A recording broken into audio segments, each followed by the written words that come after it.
नमस्ते, जय हिंद, जय भारत। जो काम मुगलों ने यहां पे तलवार के दम पे किया था, वही काम अंग्रेजों ने कानून बना के किया था।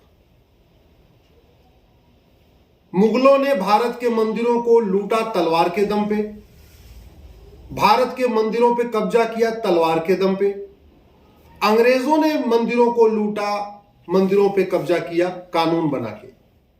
और पहला कानून बनाया था उन्होंने 1863 में, 1863। मेरे हाथ में ये 222 कानूनों की लिस्ट है अंग्रेजों के। उसमें जो मंदिरों को कंट्रोल करने के लिए, मंदिरों को लूटने के लिए, मठ मंदिरों को चढ़ावा लेने के लिए जो उन्होंने कानून बनाया था, वो 1863 में, 1863 में बनाया था। और उसका नाम है रिलीजियस एंडाउमेंट एक्ट। हम आजादी की 75वीं वर्षगांठ बना रहे। 26 जनवरी 1950 को संविधान लागू हुआ। सरकारों की ड्यूटी थी कि जो मुगलों ने गलत काम किया उसको ठीक करें, जो अंग्रेजों ने गलत कानून बनाया उसको ठीक करें। लेकिन हमारी सरकारों ने अंग्रेजों के बनाए गए घटिया कानूनों को ठीक करने की बजाय और कानून बना दिए।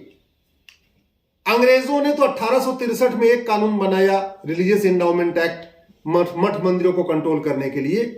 उसके बाद तो 33 कानून और बन गए। समझिए जरा, भारत में मठ मंदिरों को कंट्रोल करने के लिए टोटल 35 कानून चल रहे हैं। 35 कानून।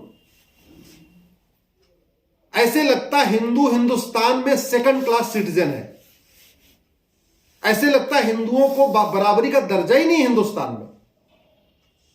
वैष्णो देवी का पूरा चढ़ावा सरकार लेती है, लेकिन हजरत बल दरगाह की एक दरगाह से 1 रुपए नहीं लेती है। मुंबई में सिद्धि विनायक का पूरा चढ़ावा सरकार ले लेती है। बगल में हाजी अली की दरगाह है, वहां से 1 रुपए नहीं लेती है। राजस्थान में पुष्कर जी के मंदिर पर जो चढ़ावा आता है पूरा सरकार ले लेती है। अजमेर शरीफ की दरगाह से 1 रुपए नहीं लेती। इसी तरीके से आपका दिल्ली में कालका जी मंदिर पे जो चढ़ावा आ रहा है वो सरकार ले रही है। जामा मस्जिद में जो कुछ आता है उसको सरकार नहीं लेती। पद्मनाभ स्वामी का जो चढ़ावा आता है सरकार लेती है। बगल में वही चर्च है, मस्जिद है, सरकार 1 रुपए नहीं लेती। भारत में इस समय 4 लाख मठ मंदिर सरकार के कंट्रोल में है। 4 लाख।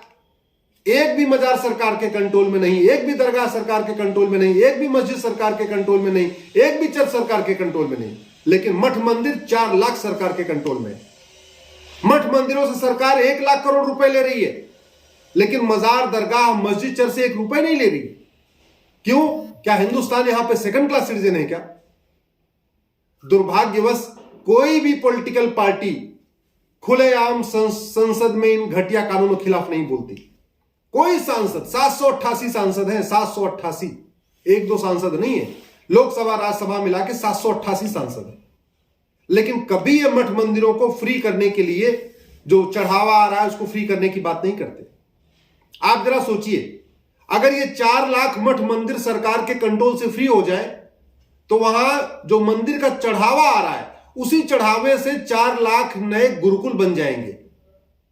अगर ये सरकार जो चढ़ावा आता है लेना बंद कर दे तो 4 लाख मठ मंदिरों के पास में 4 लाख नई गौशाला बन जाएगी, 4 लाख नई व्यायामशाला बन सकती है, 4 लाख नए आयुर्वेदशाला बन सकती है, 4 लाख नए बारात घर बन सकते हैं। गरीबों का वहां पे मुफ्त में उनका शादी विवाह हो सकता है। 4 लाख वैद्य मंदिरों के पास, अगर हर मंदिर के पास एक वैद्य बैठे तो 4 लाख नए वैद्य वहां बैठ सकते हैं। मठ मंदिर हमारे संस्कृति के केंद्र थे, कल्चरल सेंटर थे मठ मंदिर। वहीं पे व्यायामशाला थी, लोग आके व्यायाम करते थे। वहीं योगशाला थी, लोग आके योग करते थे। वहीं ध्यानशाला थी, लोग आके ध्यान करते थे। वहीं बाराशाला थी, लोग आके विवाह करते थे। वहीं पे गुरुकुल था जहां बच्चे पढ़ते थे। वहीं पे मुंडन संस्कार होता था, वहीं जनेऊ संस्कार होता था। हमारे अधिकांश संस्कार तो मठ मंदिर के पास में होते थे।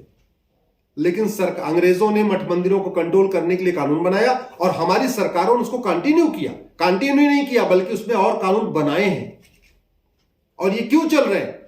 क्योंकि इस हिंदुस्तान के हिंदू न तो सड़क पर उतरते हैं, न सोशल मीडिया में ऐसी बातों को लिखते हैं। कुछ समस्या जीवी है, अपने आप को आजकल हिंदू हृदय सम्राट बने हुए हैं। वो सुबह से लेकर शाम तक तू मैं करते रहते हैं, समस्या बताते रहते हैं, प्रॉब्लम बताते रहते हैं। वो केवल पॉलिटिकल पार्टियों की भाषा बोलते हैं, क्योंकि उनको फंडिंग होती है केवल समस्या बताने के लिए। वो समस्या बताएंगे, समाधान नहीं बताएंगे।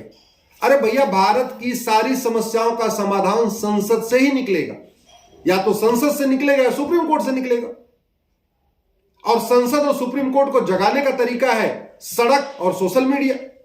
तो सोशल मीडिया में समस्या लिखने से समस्या ठीक नहीं होगी। बीमारी की बात करने से बीमारी ठीक होती है क्या? जिस तरीके से बीमारी की चर्चा करने से बीमारी ठीक नहीं होती, बल्कि दवा देना पड़ता है, वैसे समस्या की चर्चा करने से समस्या ठीक नहीं होती है। समस्या के मूल कारण को देखना पड़ता है और अस्थायी समाधान करना पड़ता है। भारत की 80% समस्याओं का मूल कारण है घटिया कानून। या तो कानून है नहीं, और जो कानून है वो घटिया है। मैं आप लोगों से निवेदन करता हूं, प्लीज समस्या जीवियों के चक्कर में मत रहिए। ये समस्या जीवियों को राजनीतिक पार्टियां फंडिंग करती हैं केवल समस्या बताने के लिए। वो सुबह से लेकर शाम तक आपको समस्या बताते रहते हैं, क्योंकि किसी काम के लिए उनको फंडिंग हो रही है। आप लोग कम से कम राष्ट्रहित में सोशल मीडिया का उपयोग करिए। फेसबुक पे अधिक से अधिक फ्रेंड बनाइए। 5000 फ्रेंड की वहां पे लिमिट है, कम से कम 5000 बना लीजिए। व्हाट्सएप पे 2-3-4 ग्रुप बना लीजिए और समस्याओं के मूल कारण और अस्थायी समाधान को लिखिए। जब कोई समस्या जीवी ट्विटर पे कोई समस्या बताए तो उसको रिप्लाई करिए कि भाई इसका मूल कारण अस्थायी समाधान लिखो। जब कोई समस्या जीवी फेसबुक पे कोई समस्या बताए उसको लिखो कि भाई इसका समस्या तो बता रहे हो, इसका मूल कारण अस्थायी समाधान भी बताओ। यदि आपको मेरी बात ठीक लगी हो तो प्लीज मठ मंदिरों को मुक्त कराने के लिए आवाज उठाइए।